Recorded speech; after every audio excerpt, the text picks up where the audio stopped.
Have you ever been faced with the problem of having to remember something? Perhaps something you were to buy at the grocery store, or the answer to some examination question, or the name of a person you wanted to introduce. Yes, it is important to be able to remember. The thing I want to find out is how to remember names, dates, things like that, and something about them. Names and dates and something about them. Then there are really two types of remembering. Two types.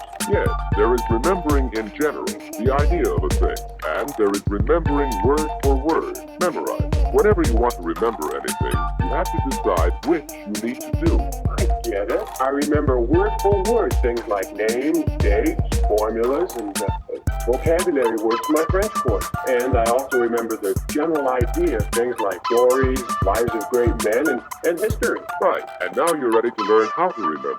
How? Well, Jeff, let's see. What's that book? It's a poetry book. Let's look at it. Let's hear you read the one on that page. The tide rises, the tide falls. The twilight darkens, the curlew calls. Along the sea sands, damp and brown, the traveler hastens toward the town. And the tide rises, the tide falls. Can you remember that much?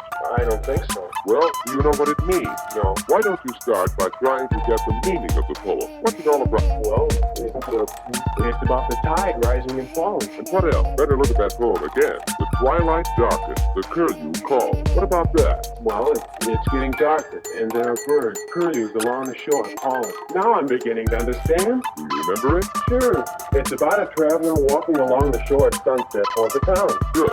Now that you understand, you do remember. Understanding is the first step to remembering. That is a good way to remember things. I'll make sure I understand anything I expect to remember from now on. But I'd still like to remember more than that about the poem. Well, let's look at it again. Notice the poem has 3 stanzas. We know the first stanza is about twilight along the shore. What about the second? It tells how it becomes night. And the third? It's the next morning. I see. Goes from twilight to night to the next morning. Well, that's sort of an overall view. And I remember more about the poem. Right, that's another step to remembering. Say, that does help to remember it. Now, as I read, try to picture what I'm saying. The tide rises, the tide falls. The twilight dark, the curlew calls. Along the sea sands, damp and brown, the traveler hastens toward the town, and the tide rises, the tide falls. That part of the poem suddenly seems so real. That's because you visualized it, and that will help you remember too. Try to visualize the things you want to remember.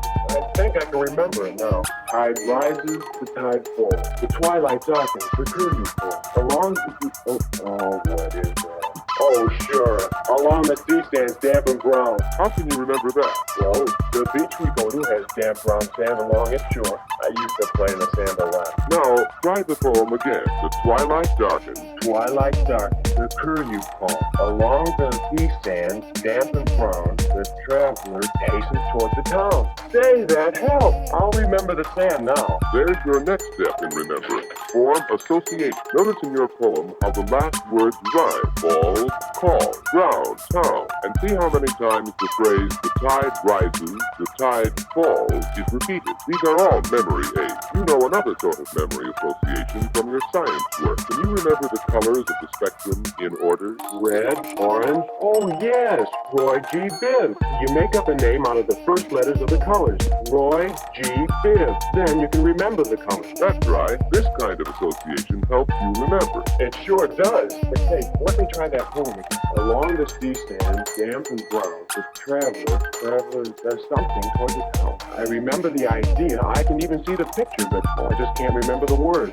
Hastens toward that town, that's it. If I can just get past that, the rest comes to my mind. That seems to be a key idea. Maybe there are more of them in the poem. Let's look. How about twilight darkens, traveler hastens, darkness settles, morning break, day return. Those seem to give the most help. I don't think I'll get stuck if I remember those key ideas. A good point. Pick out key ideas. This step is essential to efficient memory. Following those rules, I can remember anything. Not everything. You must forget useless information so you can remember useful information more easily. Wait, don't forget one last important thing. If you want to recall readily, you must repeat and use what you have learned.